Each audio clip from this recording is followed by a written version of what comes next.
Hey guys, and welcome back to another video on Lumber Capital Log Yard.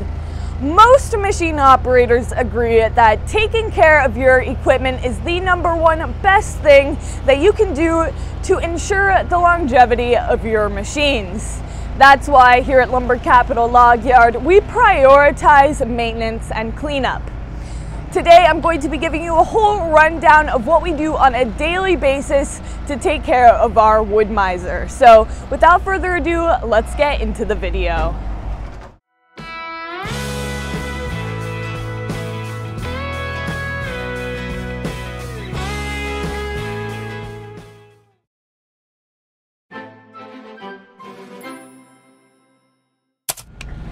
So you've just finished cutting your last log of the day and you're ready to go home, but there's still a lot that needs done.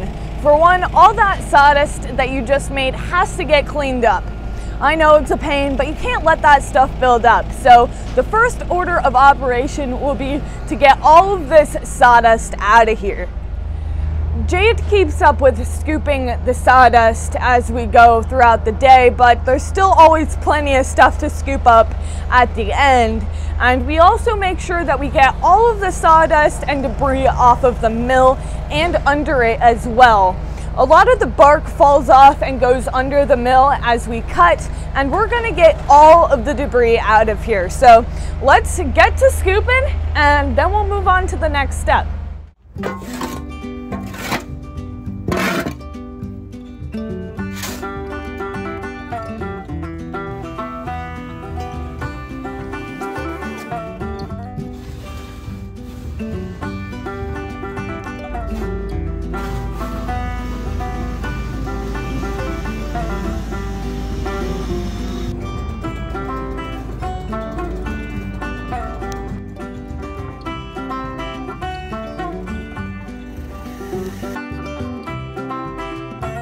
With all of the water that we run on the blade, it drips onto the mill and then the sawdust just loves to stick to that. So I like to just take a brush and brush everything off of the mill, because during this time of year, you know that once that water freezes, we're gonna have a problem. So making sure that all of that gets off of there is really important, because what we'll do after this is we will run a leaf blower over everything to get all of the sawdust off. But if the sawdust is sticking to the water on there, the blower isn't gonna blow that off. So that's why I have to manually go off and brush everything. So that's good enough. We're gonna scrape everything out from under there, get it blown off, and then we can move on to some of the other maintenance.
So while we don't grease all of the zerts every day, I am going to go through them today because I think that they need it. Greasing is really important, obviously. I think that that's pretty well known that greasing your machines is important, but hey, I thought I'd mention it.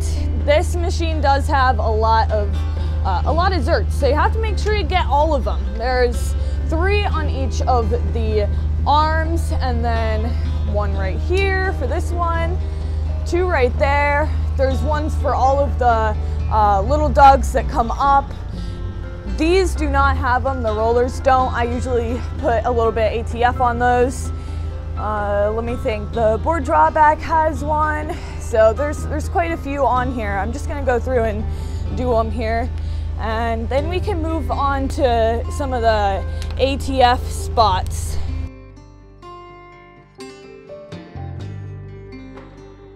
So now I've got some ATF here, which is automatic transmission fluid, and I use this for a few things that this is pretty important. I like to do almost every single day.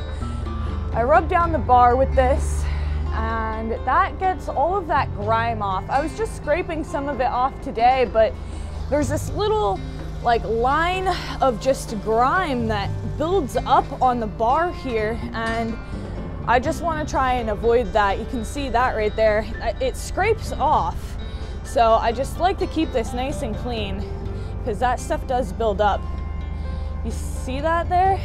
Yeah. So I like to just keep it nice and clean. And rubbing this stuff on here with a rag like this really helps get some of that off. So that is one thing I like to use this stuff for. I also like to put a little bit on the rollers here because those don't actually have zerts, so still like to keep them a little greased. And then also a new thing I have been doing is putting it on this little hole over here. Come over and take a look. So under this piece of metal here is this kind of strip of fabric-y type stuff that helps kind of just keep it clean as the head runs back and forth. So I actually like to put a little bit of this stuff in that little hole. You can also scrape down these because the head's constantly going up and down on these 2 bars right here, so they do get pretty grimy as well. Oh yeah. As a last step, what we really like to do is put the mill on the pin, which we call putting it in the rest position. I don't know if everyone does this, but it's a lot better for the mill to have all of that weight taken off the head because a lot of the weight is over that, and it just makes a lot more sense to, at the end of the day, take all that weight off the head by lowering it onto the pin and allowing it to rest on the pin instead of just in the air like that. So that's what we're gonna do as one of our last steps. Now this can be a little tricky. I've done it hundreds of times at this point, but my depth perception is maybe a little off and it's hard to get it perfectly in there, but you'll get the hang of it once you do it a few times. Run it forward a little bit, but just standing so far away from it, it's hard to tell. And oh my gosh, I got it on the first try. Just like that, everyone. At this point, we can take the key out, and I like to flip over this thing and just bring it in like that. That way I just feel like it's all away. It's not really that necessary. It's under somewhat of a pavilion, so we're not worried about it getting wet, but especially if it was outside with nothing over it to protect it from potential rain or whatever, I'd really want to make sure that we get those controls covered so they stay nice and dry. That's just as an extra precautionary here because we do have a roof over the mill. But yeah, I'm gonna go put the key away, and as a last step, we do like to also put the cover on the debarker because that is a very expensive little option that you can get for the mill. It's a couple $1,000s. So adding a little cover over it at the end of the day isn't gonna hurt anything. It just takes a few extra seconds. So Jade, go ahead and put that on there. According to whoever, it's Cyber Monday, so enjoy 10% off most merch, including hats and t-shirts, and free shipping on orders over $100. Just use the code FREESHIP. I'll leave a link to our merch shop down in the description. Please check it out. That's it for today's video, everyone. I hope that you enjoyed. If you did, make sure to give it a thumbs up and subscribe to the channel if you haven't already. But other than that, we'll see you back here next time. Bye.